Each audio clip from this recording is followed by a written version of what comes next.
Story for A1 to A2 level. In this video, we'll learn the story with Urdu translation and components of grammar. Vocabulary. Welcome to Smart Learning Academy.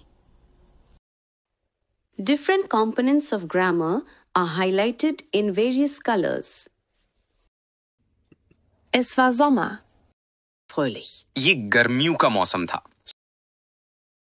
Die Sonne schien und das Rotkehlchen sang jeden Tag fröhlich. सूरज चमक रहा था और बुलबुल हर रोज खुशी से गाती थी. Sie tanzte, spielte und dachte nicht an die Zukunft. वो नाचती, खेलती और मुस्तकबिल के बारे में नहीं सोचती थी. Die Ameise aber arbeitete fleißig. लेकिन चींटी मेहनत से काम कर रही थी. Sie sammelte viele Körner und trug sie in ihr Haus.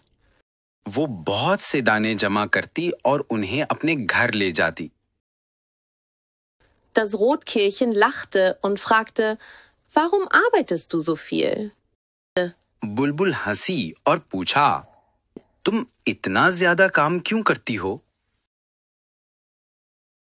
Die Ameise sagte, ich muss Vorräte für den Winter haben. मुझे सर्दियों के लिए जखीरा रखना है. Dann kam der Winter. फिर सर्दियां आ गईं.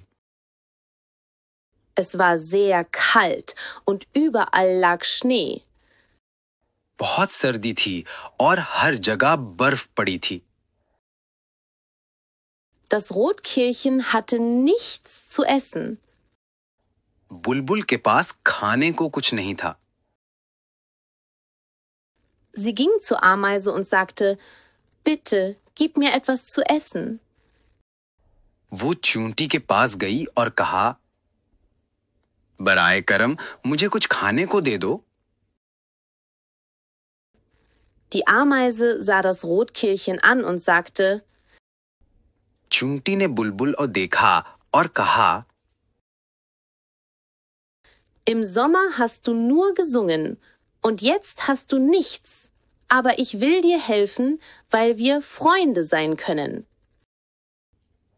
तुमने गर्मियों में सिर्फ गाया और अब तुम्हारे पास कुछ नहीं है, लेकिन मैं तुम्हारी मदद करूंगी क्योंकि हम दोस्त बन सकते हैं. Das Rotkehlchen war sehr dankbar und versprach, बुलबुल बहुत शुक्रगुजार हुई और वादा किया,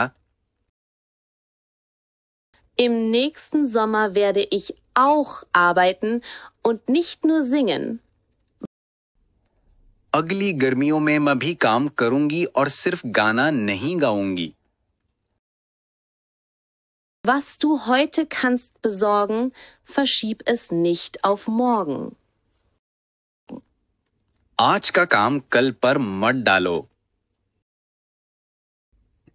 Vokabeln, Verben, sammeln, tragen, singen, tanzen, arbeiten, bitten, spielen, helfen, frieren, öffnen, teilen, danken, Nomen, die Ameise, das Rotkehlchen, der Sommer, der Winter, die Sonne, das Korn, der Vorrat, der Schnee, die Freundschaft, das Essen.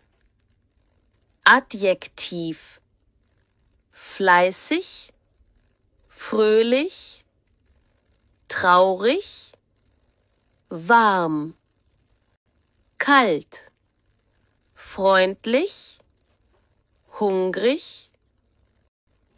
Adverbien: immer, jetzt, nur, dann, Auch. Dankeschön.